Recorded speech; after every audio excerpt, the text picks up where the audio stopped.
Let me talk about a couple of other things before we go ahead with this. One is that maybe I didn't speak clearly enough about the issue at the start of the semester. You should work together on your homework, but your homework that you turn in should be your own homework, not somebody else's. So you can get together and you can talk about how to do it, but you don't just cut and paste from kind of the common answer that you've worked out as a group. It should have your imprint on it so that I know whose homework I'm grading. And that's why I asked you the question about propagation of errors. So there was a fairly sizable group that propagated several errors through the group, and there were a couple of other small groups that propagated errors through their groups. So and this is probably will be, since you're not doing any more homework from me, keep it in mind when you're doing homework for other instructors. They want us to be grading your answers. So even though the final line of your answer might be the same, how you got there can differ a little bit. And you should make it clear that you thought about it. If you get material, if you cut and paste material from dictionary.com or Wikipedia or the Hirofumi Uzawa article, you must provide a citation. This is very important in the scientific community. You can't just cut and paste what other people have written into something that you are submitting. If you want to do that, it's fine, but you have to tell the reader where it came from. Same thing holds for your research papers. Not just your homework, but your even more importantly in your research papers. You have to tell where you got this great way of stating the issue. And sometimes other people say things much better than we do. And so we should quote them. But you have to tell the reader where you got it. I write for a living. And I love to read. I'm a really good reader. I'm really good. I can read hundreds of words a minute. I can read 1,000 pages. Oh, when I grade, at the end of the semester, when I grade your papers and my undergraduate exams, I read 1,000 pages of material in 48 hours. So I can submit the grades by the university's deadline. I read really fast, and I retain a lot. So as a consequence of doing all that, and I read really good literature when I have time to read for pleasure, which means that as I read through a text, very quickly I pick up on the style of the author. And if as I'm reading through the paper I see a shift in style, I know it right away.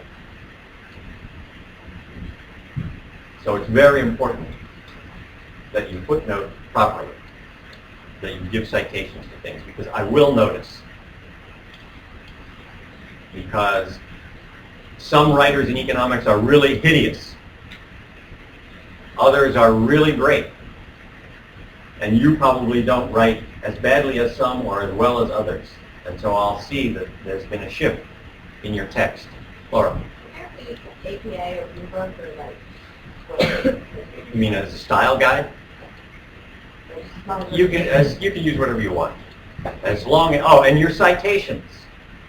To come back again to pursue this a little bit further. Your homework assignments, not just for this class, but for other classes as well, should be in the nature of lab reports. Everybody in here took a natural science class in high school that had a lab attached to it. And many of you also had to take biology, chemistry, or physics in college, and it had a lab attached to it. And you had to do lab reports, which were graded. And in the introductory material, the first day of the lab course, the instructor said, your lab reports have to be written in a fashion so that somebody reading it could do exactly what you did without having to stop and ask you questions about what you had done. So your homeworks should be the same. They should be in the nature of lab reports. Your research papers, whether you're submitting them here or you're planning to submit it to a journal, should be done the same way. They are lab reports. You're reporting to the rest of the world on what you did, so that somebody who comes along behind you can read it and they can reproduce exactly what you did and get exactly the same numerical results. Okay? That means that somewhere in your paper you have to explain where your data came from. Somewhere in a footnote, you might even mention what statistical routines you used. And you don't have to, if you're deriving an algebraic, for example, if you're deriving the algebra of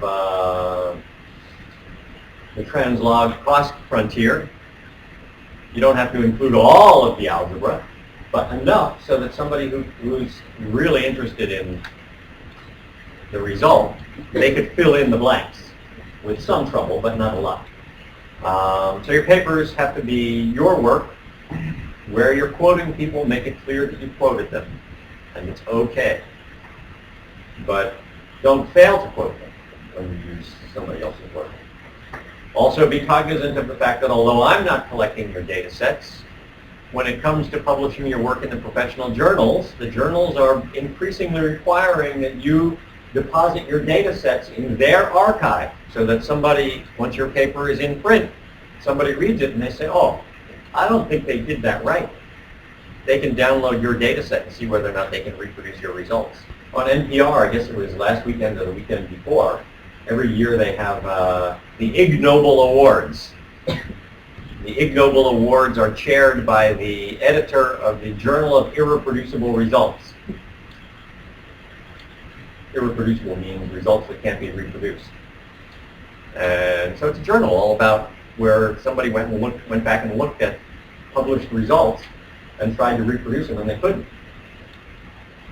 This has been a big issue in the natural sciences because it was discovered that some very important scientists at big name universities were cheating a little bit. Even Mendel is thought to have cheated a little bit. He's the guy who did the genetics research with the peas in Switzerland 150 years ago. There was too much statistical dependence in some places and not enough in others. So you have to explain where your data came from.